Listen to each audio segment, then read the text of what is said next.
本周，中国又一位老朋友即将访华。巴西媒体披露，巴西总统卢拉将于本周开启访华之旅。在其率领的279人豪华代表团中，有来自140多个行业的240名商界代表，包括90名农业部门代表。这将对深化中巴合作有何积极作用？来看看报道。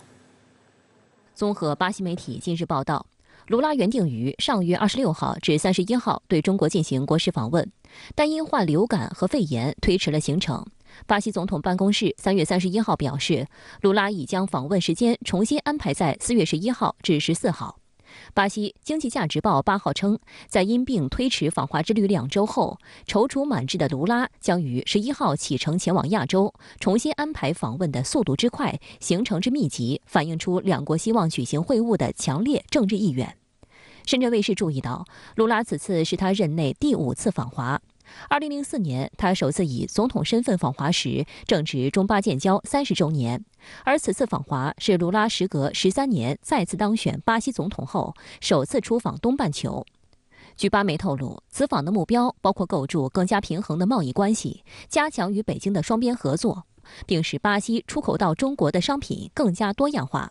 另据巴西外交部介绍，预计卢拉此次访华，双方将签署约20项协议，数量可能还会有所增加。预计将涉及医疗卫生、农产品、教育、文化、金融、工业、科技等领域。在推迟访华的2周时间里，巴西代表团的随行人员也发生了调整。美媒消息称，随访名单中将再添12名巴西联邦参众议员，预计参议院议长罗德里戈·帕切科将加入代表团。这意味着届时陪同卢拉访华的议员总数将扩大至39人，原定的240名商界领袖则保持不变。相比于他之前的2个总统任期呢，这一次这个访华的这种时间的提前上非常明显，这当然就凸显了他对中国这个发展对华关系的这个重视。从目前的形势看呢，巴西的经济呢也不是很好，要通过发展对外联系来提升本国经济增长的，目前最佳的合作伙伴就是中国。中国是巴西的最大的贸易伙伴，巴西大量的贸易盈余来自于对华贸易，所以发展和深化对华联系肯定是有助于提升巴西的这个经济的增长。据巴方官员介绍，此次能够随行访华的企业家名额供不应求。除卢拉率领的代表团之外，已有数百名巴西商业代表按照卢拉3月时定下的访华时间表涌入北京，寻求增加对华出口合作的机会。一名巴西外交部官员对媒体表示，巴方希望在铁矿石、大豆、豆油和肉类出口之外扩大对华贸易，并准备签署有关技术、创新和可持续发展的协议。中国的发展需要巴西的资源，巴西的商品需要中国的市场。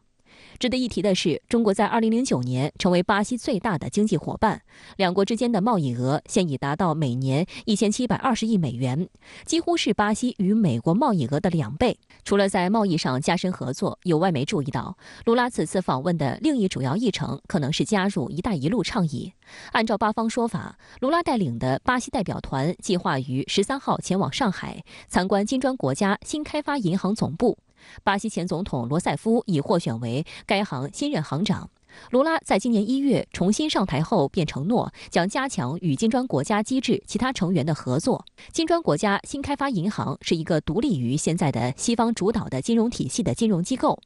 中国社会科学院拉丁美洲研究所发展与战略研究室主任王鹏对深圳卫视表示，凭借罗塞夫的政治影响力，将使金开行发挥更大的作用。这个银行的最初的提出大概是在12年左右，到它15年是正式成立，都是这个迪尔马罗塞夫担任巴西总统期间的事情。所以呢，迪尔马罗塞夫对于这个银行的成立发挥了巨大的促进作用。然后他本人呢有丰富的管理经验，有这个很宏大的政治目标，他去担任这个行长，能够对这个银行未来的发展一定发挥很大的一个促进作用。对于当前的俄乌局势，发挥中巴劝和促谈作用，也是卢拉访华议程中的重要一环。外界注意到，自中国外交部发布关于政治解决乌克兰危机的中国立场文件以来，卢拉对中国的劝和促谈主张一直高度肯定。卢拉6号接受媒体采访时就认为，中国可以在关于俄乌冲突的谈判进程中发挥重要作用。他还在采访中透露，自己将在访华期间与中方讨论乌克兰局势，因为中国在经济、军事和政治上的重要性、中俄关系等因素，使中国在外交斡旋方面具有非凡潜力。卢拉这个执政之后，我个人就感觉到，巴西外交重回正常路线，重回它传统路线，也就是作为一个发展中国家，作为一个新兴国家，发挥自己的作用，努力成为国际政治中的一个新的一个力量支点，不会盲目的追随某一个集团、某一个势力。所以，卢拉呢，我个人认为他的基本的立场还是主张通过政治谈判、政治对话来解决这个俄乌冲突。所以这种立场的表达、这种表态呢，首先就是对这个一些唯恐乌克兰不乱、唯恐俄乌冲突不够长这样的一个势力的一个打压、一个反击。此前，卢拉曾建议建立一个包括中印巴金砖国家及其他更中立国家在内的和平俱乐部，以帮助俄乌冲突通过谈判方式和平解决。卢拉表示，本应在1年前就举行的会谈现在已启动，他希望在结束访华后能宣布和平俱乐部成立。